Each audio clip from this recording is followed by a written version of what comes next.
하나님이 당신을 너무너무 사랑하십니다. 하나님이 당신을 너무너무 사랑하십니다. 기독교 방송에 보면 세계 각지에 있는 1000여 개의 십자가를 수집해온 한 목사님을 만날 수 있습니다. 아마 말씀드린 것 같은데요.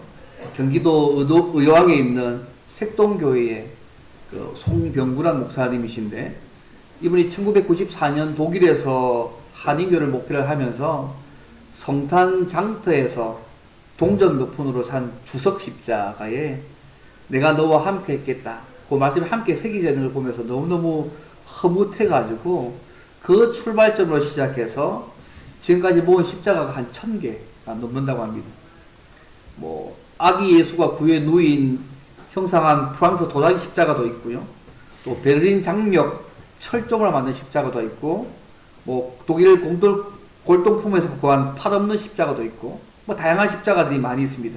한번 좀 그림만 보여주겠습니다. 그때 한번 말로만 했는데 그림을 좀 찾아봤습니다. 이분이 그 목사님인데 그 뒤에 약간 십자가 좀 있지 않습니까? 예, 대충 보시고 그 다음 보여주십시오. 이분이 가르치는 이 십자가가 뭐냐면 베를린 장막, 그죠? 철조망으로 만든 십자가입니다. 그래서 의미 있게 만든 십자가죠. 그래서 그리스도 안에서 하나가 된 부분들을 사용해서 이렇게 십자가를 그걸 이제 자기 구한 거죠. 또 하나 더 보여주십시오. 그 다음. 이게 팔 없는 십자가입니다. 예수님은 팔 없는 십자가 되어서 이 십자가를 볼 때마다 내가 예수님의 손이 되어야지. 하여튼 이런 류의 십자가 종류를 한 1000여 개 이상 정도 됐습니다. 여기까지 잡겠습니다. 정도를 모았다면. 그래서 이 십자가를 볼 때마다 자기가 왜 십자가 모으고, 지금은 2025년부터는 이제 해마다 이제 십자가 전시를 1년에 몇 차례 가진다고 합니다. 왜 이 목사님이 전 세계 십자가를 모으고 전시회까지 하는 이유가 뭘 것 같습니까? 한때 교회사에 이용했던 십자가 모험이 있었거든요. 그게 뭐냐면 예수님이 직접 달렸다고 이렇게 해서 십자가를 하는 그 십자가들이 막 매매가 돼가지고 그 십자가를 사면 병도 고침받고 문제도 다 해결됐고 해가지고 만사 형통의 십자가가 한때 됐던 적이 있었습니다. 주님이 달린 십자가로 과대포장돼가지고 그것만 손에 딱 한 조각이라도 손에 얻으면 가짜를 만든 거죠. 해가지고 병도 낫고 모든 문제가 해결되고 그런 한때가 있었거든요. 그분이 십자가 모은 이유가 그것 때문 아닐 거 아니에요. 그렇죠? 이분이 십자가를 모은 이유를 이렇게 얘기하더라고요. 십자가마다 민족과 지역마다 고유한 얼굴과 깊은 영성을 가지고 있는데, 십자가에 자기 몸을 맡긴 예수님의 십자가의 자기 희생의 정신을 내가 늘 본받고 싶다. 십자가의 주님을 담기 위해서죠. 주님의 말씀처럼 날마다 내 십자가 지라 하셨으니까 주님의 십자가 생각하면서 나도 그 삶들을 본받고 살아가기 위해서 십자가를 모은다.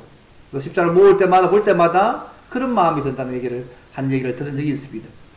여러분도 십자가를 볼 때마다 무슨 생각이 드십니까? 한 주간 이제 고난 주간을 이번 주 지켜야 될 것인데요.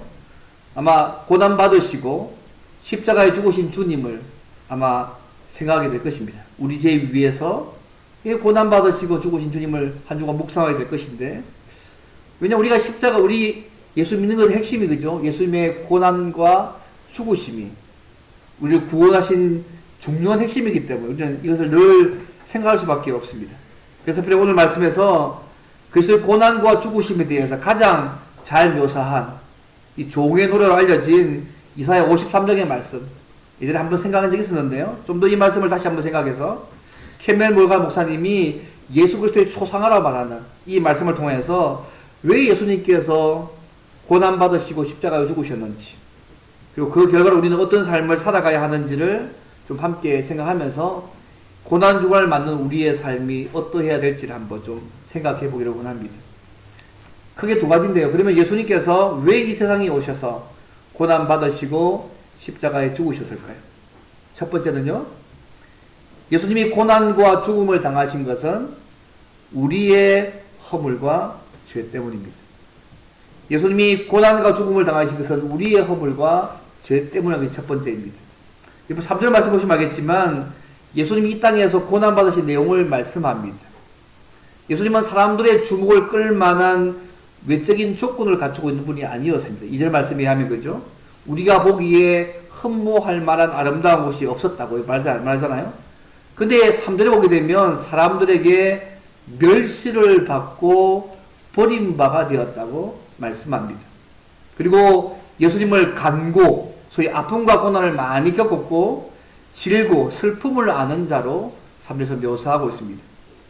이 말은 예수님께서 고난을 받으심으로 인간이 겪는 고통이나 슬픔이 무엇인지 그분이 아신다는 말씀입니다. 실제로 예수님이 받으신 그 고난이요, 고통스럽고 힘든 고난이셨습니다. 계속 설명하기로 이렇게 얘기합니다. 예수님 고난에서 마치 사람들이 그에게서 얼굴을 가리는 것 같이 멸시를 당하였고 우리도 그를 귀히 여기지 아니하였다고 3절에서 말씀합니다. 무슨 말입니까? 고난받은 예수님에게서 모든 사람들이 등을 돌리고 다 떠나갔다는 말씀 아닙니까? 사람들이 예수님을 귀하게 여기지 아니하고 멸시한다는 예언의 말씀이었습니다. 근데 이 예언의 말씀처럼요, 이 예언의 성신의 시작성경을 보시면 알겠지만 예수님을 호산나 다윗의 자손이라고 외쳤던 그 무리들이요, 한순간에 사라집니다.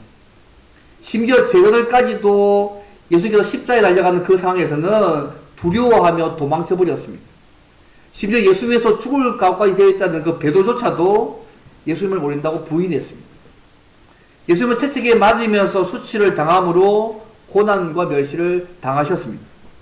그의 머리에는 조롱과 고통의 가시관이 늘 눌려 있었고요, 악인들이 그러한 모습을 보고 유대인의 왕이여 평안할지어다라고 그렇게 예수님을 희롱했습니다. 모든 사람에게 멸시를 받고 아무도 그를 귀한 자로 여기지 않았습니다. 이 예언의 성신 말씀처럼. 그런데 이러한 예수님의 고난과 슬픔이 누구 때문인지를 아냐면 4절 말씀 보시면 이렇게 얘기합니다. 그는 실로 우리의 질구를 지고 우리의 슬픔을 당하였거늘 우리는 생각하기를 그는 징벌을 받아서 하나님께 맞으며 고난을 당한다고 얘기하고 있습니다. 실제로 여호와의 종이 고난당하는 이유가 뭐냐면 우리의 질고와 슬픔을 대신 지고 가는 삶을 지금 살고 있는 것인데, 근데 사람들이 어떻게 생각하냐면 그것이 우리 자신의 것이 아니라 그 종이 잘못해가지고 하나님께 벌을 받는 것이라고 생각하고 있다는 거죠. 그는 우리의 슬픔과 지고를 담당하셨습니다. 그러나 우리는 예수님 자신의 범죄 때문에 그가 고난을 받는다고 생각했다고 지금 말씀하고 있는 것입니다. 심지어 마태는요, 예수님이 귀신 들린 자와 병든 자를 고치는 사건들을 이 말씀을 이용해서 우리 연약한 것을 친히 담당하시고 병을 짊어지셨다고, 그 말씀을 이루었다고 말씀을 하기도 했습니다. 어쨌든요, 이 이사야 선지자가 보여준 중요한 것은 뭐냐면 이 여호와의 종이 우리가 지은 죄로 인해서 야기되는 모든 슬픔과 질고를 담당하신 것은 우리를 위해서 위한 고난이라는 것입니다. 여호와의 종으로 오신 예수님이 우리가 지은 죄로 일어나는 모든 슬픔과 질고를 담당하기 위해서 우리를 위해서 고난 당하셨다고 거기 강조하고 있습니다. 그래서 4절부터 5절까지 우리란 말을 7번이나 계속 강조 쓰고 있습니다. 그분이 당하신 일은 바로 우리를 위해서 하신 일이라는 것을 계속 강조하고 있습니다. 그리고 5절 6절 보시면요, 이 예수님의 고난이 오늘 우리와 어떤 관련이 있는지를 말씀합니다. 5절 말씀 보시면요, 앞에 원래 그러나가 있습니다. 그러나 그가 찔림은 우리의 허물 때문이요 그가 상함은 우리의 죄악 때문이라. 그가 징계를 받음으로 우리는 평화를 누리고 그가 채찍에 맞음으로 우리는 나음을 받았도다고 말씀합니다. 우리가 잘 아시는 말씀입니다. 예수님의 고난이 그가 범죄했기 때문에 받는 고난이라는 것을 잘못 딱 생각을 고치시고 어떻게 하냐면 그분이 왜 이러한 고난을 받아야 하고 그 고난과 우리가 어떤 관련이 있는지를 말씀하는 구절입니다. 우리가 생각하기를요, 그가 자신의 죄로 인해서 고난받으며 하나님께 맞았다고 생각했지만 실제는 그가 하나님께 벌을 받은 이유는 5절 말씀에 하면 우리의 허물과 죄악 때문에 그가 이를 당하고 있다고 말씀하고 있습니다. 예수님이 찔리고 상함을 받는 그 이유가 이를 잘 아시고 우리의 죄악과 허물 때문입니다. 우리 인류의 모든 문제, 질병, 다툼, 사고의 위험, 천재지변의 위험, 전쟁의 위험. 사실은요, 우리가 지은 죄 때문에 비롯된 것임을 여러분 잊지 않으시면 좋겠습니다. 에덴 동산에서 죄를 짓고 난 이후에 생긴 모든 문제의 결과들이 지금 일어나고 있는 근본적인 원인입니다. 지금 우리 그것을 다양한 원인으로 이야기하고 있지만 사실은 근본적 원인은 우리가 지은 죄 때문에 벌어진 일들입니다. 인류의 모든 문제, 질병, 다툼, 사고의 위험, 천재지변의 위험, 전쟁의 위험. 더 근본적인 문제는요, 우리가 지은 죄 때문에 일어나는 문제들입니다. 그러나 이 죄로 인해서 우리가 받아야 할 모든 형벌을 여호와의 종으로 오신 그리스도에게 하나님께서 담당시키셨다는 거죠. 죄에 대한 하나님의 진노가 죄를 지은 우리가 아니라 죄 없으신 예수님이 대신 담당하셨다는 것입니다. 이번에 우리의 죄악과 허물이 뭔가를 설명하기 6절에서 이렇게 설명합니다. 한마디로요. 우리는 다 양 같아서 그릇 행하여 각기 제 길로 갔다는 말로 우리의 죄악과 허물이 뭔지를 설명합니다. 쉽게 말씀드리면 이것은 목자 대신 하나님께서 지시해 준 길로 가지 않고 다 자기 마음대로 행했다는 거죠. 우리의 죄악과 허물을 한마디 이렇게 얘기하는 것이죠.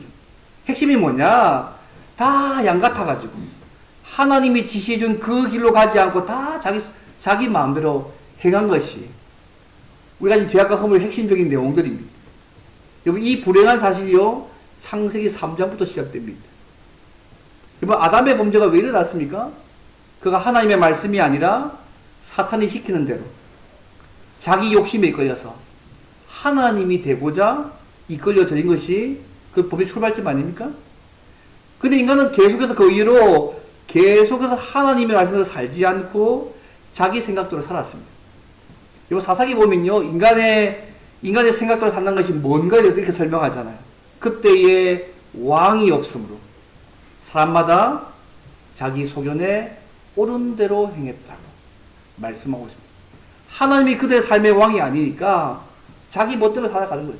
자기 생각대로 삶을 갈아가는 그 삶 자체가 인간의 실상의 모습이라고 말씀하고 있는 것이죠. 사람이 마땅히 하나님을 알고 섬겨야 되는데 그분의 말씀을 거역하고 자기 생각대로 행하는 그것이 제일 근본적인 부분입니다. 뭐 행동 하나 이분의 문제가 아니고 이게 근본적 부분입니다. 그때 하나님은 이러한 인간까지도 사랑하셔서 우리의 죄를 사하시고 새 사람을 만들기 위해서 예수님을 보내셔서 우리가 받아야 될 그 형벌을 대신 받게 하셨다고 지금 말씀하고 있는 것입니다. 범죄 때문에 우리가 하나님의 진노와 저주 아래 우리가 있어야 되는데 하나님께서 그 형벌을 우리에게 내리지 않으시고 예수님께 담당시키셨다고 본문이 말씀합니다. 6절에 하반절에 이렇게 나오지 않습니까? 여호와께서 우리 모두의 죄악을 그에게 담당시키셨다. 이것은 범죄가 포함하고 있는 모든 죄의 책임, 거기에 따른 그 형벌까지도 예수님께 다 담당시켰다는 얘기입니다. 하나님의 진노가 죄가 없으신 예수님에게 내려졌습니다. 그래도 고린도후서 5장 이렇게 말씀하잖아요. 하나님이 죄를 알지도 못하신 이를 우리를 대신하여 죄를 삼았다. 그래서 이 십자가 사건을 그렇게 표현하고 있습니다. 여러분, 우리가 이 이사야가 예언한 여호와의 종이 누군지 우리가 알고 있지 않습니까? 그죠? 예수님이지 않습니까? 여러분, 사도행전 보시면 에르피아 여왕 간다기의 국고 맡은 관리인 하나가, 그죠? 내시가 이사야서 53장의 말씀을 읽고 있었지 않습니까? 그때 빌립이 다가와서 네가 읽는 것을 이해할 수 있느냐고 물었습니다. 그때 내시가 지도해 주는 사람이 없어서 어떻게 이걸 내가 깨달을 수 있느냐고. 그렇게 반문했을 때에 빌립이 이 말씀을 가지고 여호와의 종이 바로 예수님이라고 말씀하면서 복음을 전하는 장면들이 사도행전에 나옵니다. 이때 내시가 이 복음을 받고 나서요, 믿고 세례를 받는 장면들이 사도행전에 나오지 않습니까? 그 세례받은 장면이 그죠. 내가 주님과 연합되어졌다. 얘는 죄에 대해 죽었고 주님 위에 살고 얘는 그분의 종으로 삶을 살게 된 고백의 표시로 세례받는 거 아니었습니까? 어쨌든 예수님의 십자가 사건은요, 우리의 죄 때문에 주어진 부분입니다. 하나 더 그림도 보여주세요. 예. 화면 형제 한번 보여주세요. 예. 아까 세 번째 거, 네 번째 그림 한번 보여주세요.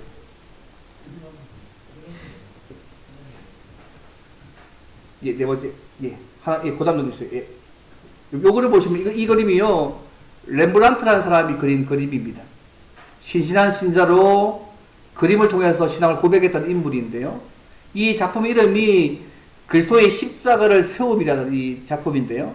잘 보면 예수님을 촬영하는 사람이요, 보시면 모자 베레모 쓰고 있잖아요. 보이세요? 십자가 바로 옆에 사람이 모자 베레모를 쓰고 있어요. 보이세요? 아, 베레모가 뭔지 모르시는 건 없는 거죠, 그죠? 요거 베레모입니다. 예, 다 아시겠지만, 그죠? 그래서 왜 이 그림에 예수님의 그 당시 사건인데 왜 베레모가 앞에 등장할까 하면, 이 베레모가 누구냐면 렘브란트 자신입니다. 자기가 예수님을 십자가에 못 박았고 자기가 예수님을 죽였다는 것을 이 그림을 통해서 자기가 묘사하고 있는 것이죠. 어쩌면요, 예수님의 십자가 죽음이 내 때문에 벌어진 것이고 그것을 믿는 자만이 구원을 받을 수 있다는 고백 속에 이것이 담겨져 있는 것이죠. 사실요, 우리도 죄인으로서 렘브란트처럼 그 악역의 자리에 사실 서 있어야 됩니다. 그죠? 죽을 수밖에 없었던 죄인이었던 우리 역시 주님과 함께 십자가에 못 박혔고, 그죠?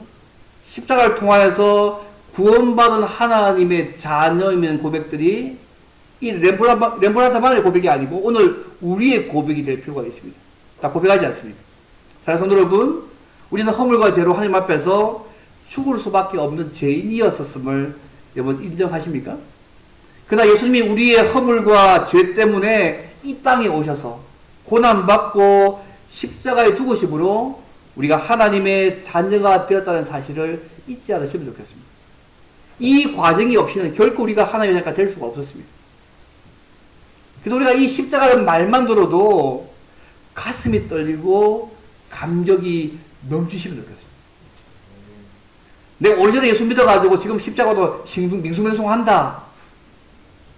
다시 생각할 필요가 있는 것 같습니다. 그건 시간의 문제가 아닌 것 같습니다. 그래서 예루살렘 얘기하잖아요. 그 주님의 사랑의 깊이와 넓이의 것이 더 깊어지도록 기도를 하고 있지 않습니까? 그래서 우리가 십자가를 생각할 때마다 말만 들어도 정말 가슴이 떨리고 감격이 넘쳐가시면 좋겠습니다.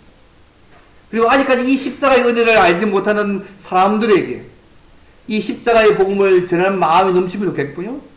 또 감사함으로 그분 주신 계명을 지키고 그분이 원하시는 거룩한 삶을 살려고 예를 쓰는 삶의 모습으로 우리가 살아가는 저 여러분이면 좋겠습니다.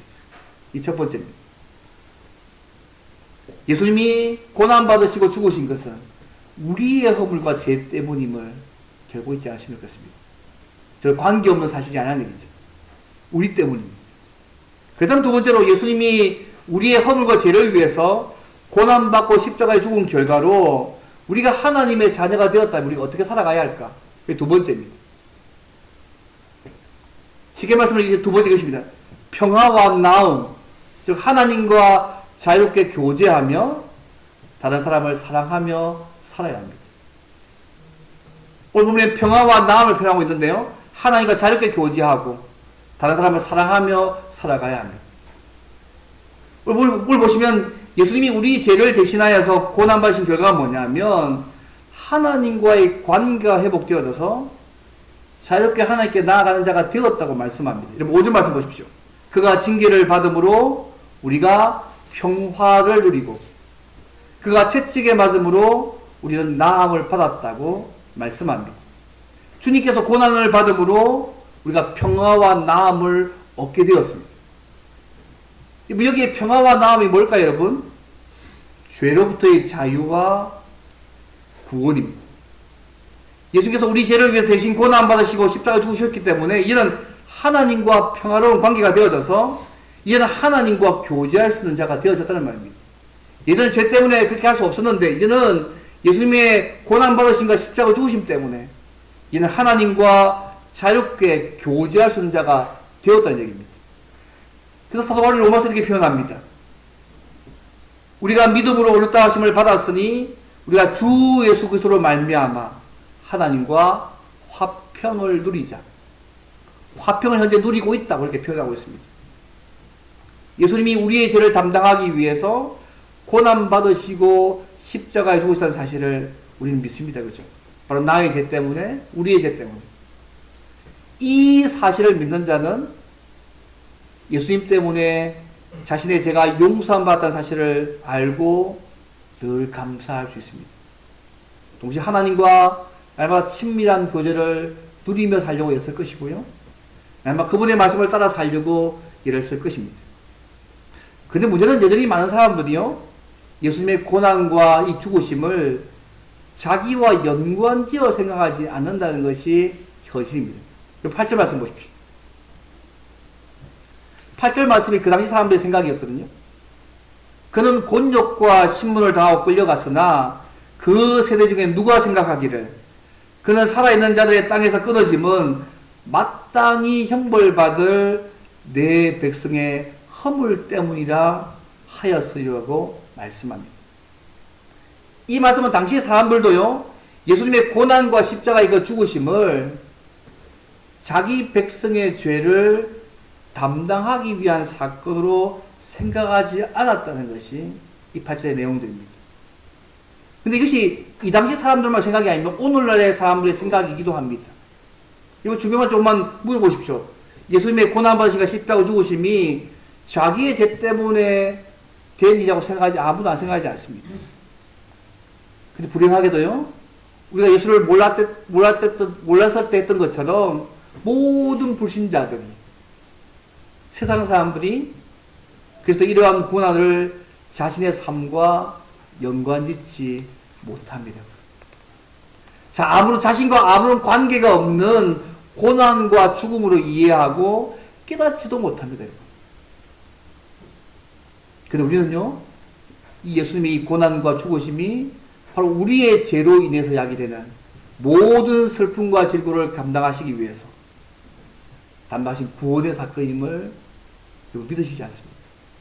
아무나 믿어지는 것이 아닙니다. 안다고 믿어지는 문제가 아니지 않습니까? 성령 하나님의 도우심을 통하여서 예수님의 고난과 죽으심이 우리를 위한 것임이 믿어지고 이해되어지고, 그리고 이 은혜에 대해서 내가 날마다 감사할 수 있는 것이죠. 이것은요, 하나님의 은혜로 주어진 자에게 주시는 하나님의 은혜입니다.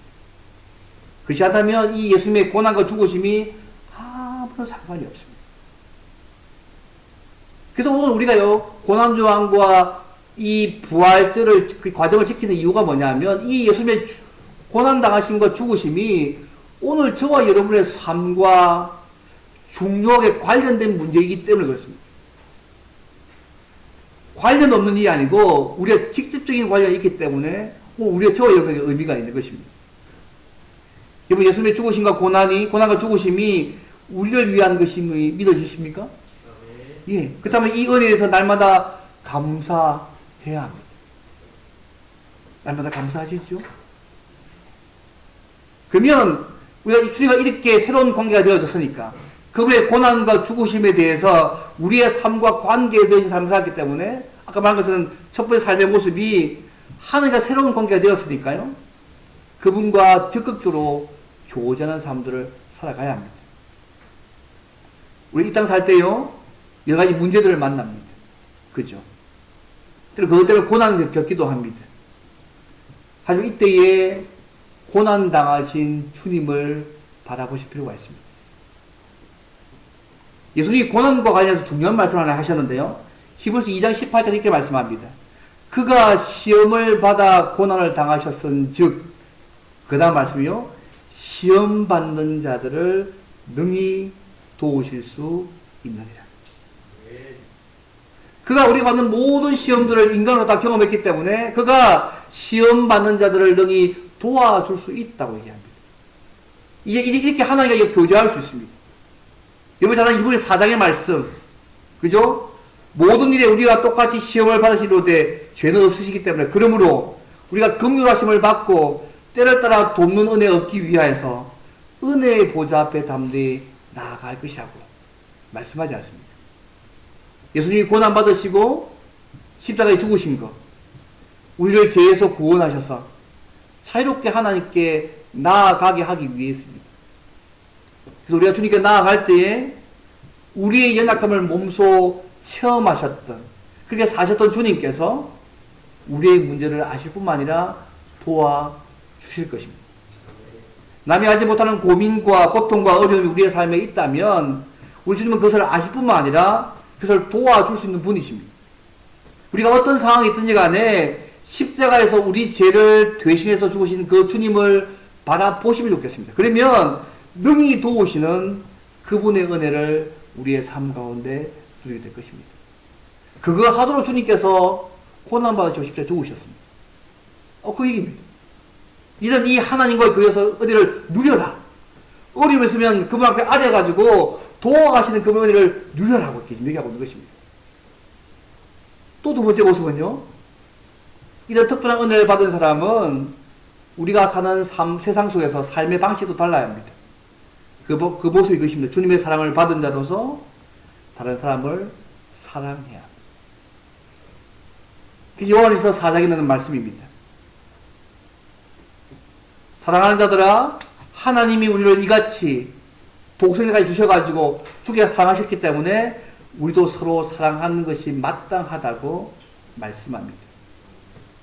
주님이 이 땅에 오셔서 고난받으시고 십자가에 죽으신 그 사건이 하나님의 사랑의 표현이라고 설명하면서요, 뭐라고 얘기하냐면 이 사랑을 받은 사람은 다른 사람을 사랑해야 하는 책임 아래에 놓여 있다고 말씀합니다.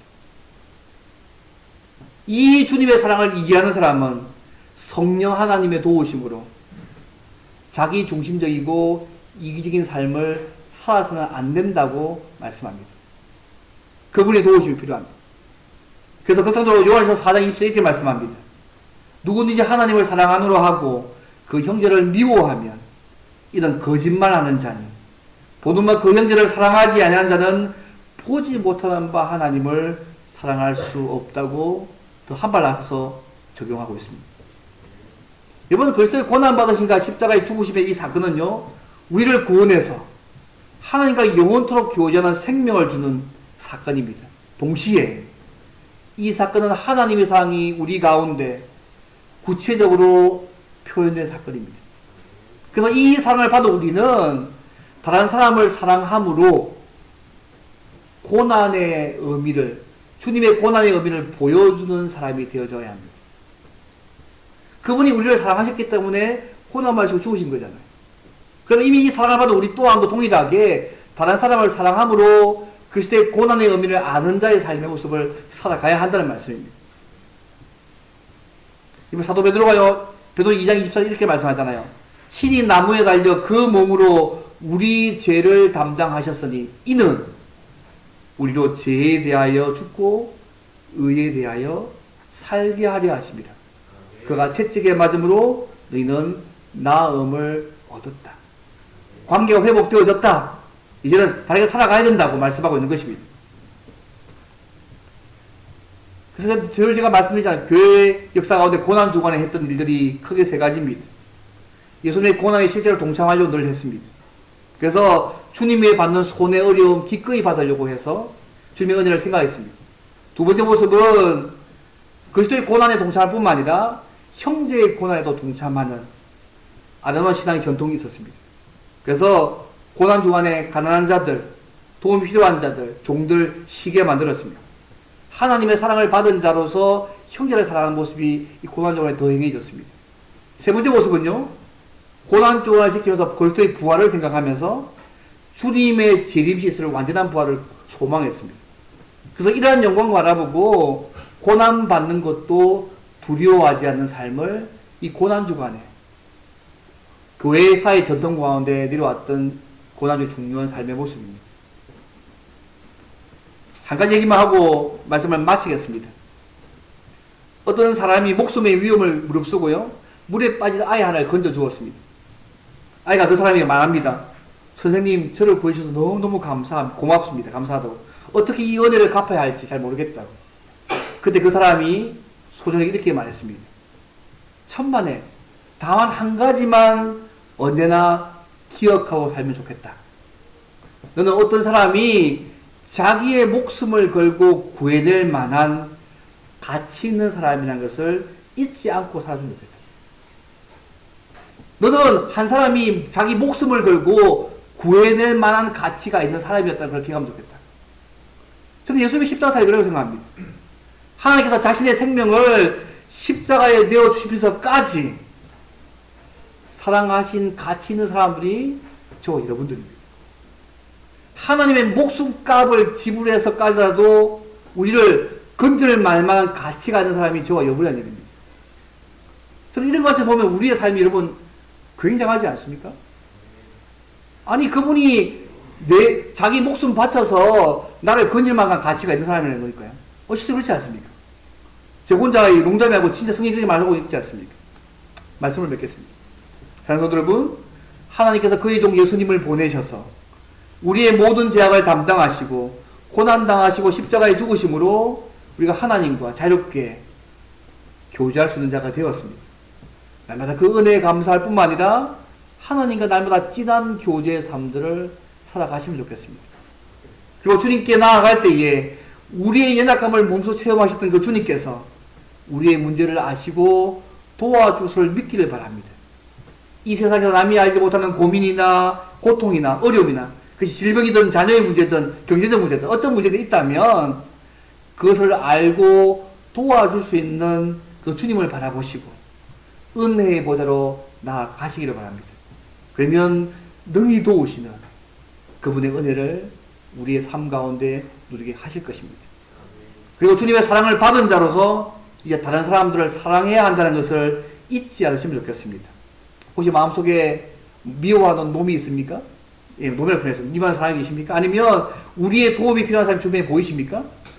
특별히 고난중한 한정을 지내게 될 것인데 주의 사랑을 받은 자로서 그들조차도 하나님께 받은 크신 은혜로 사랑할 수 있도록 기도하고 여시고 사랑하셔서 주님의 고난의 삶을 몸소 실천하는 삶들을 살아가시면 좋겠습니다.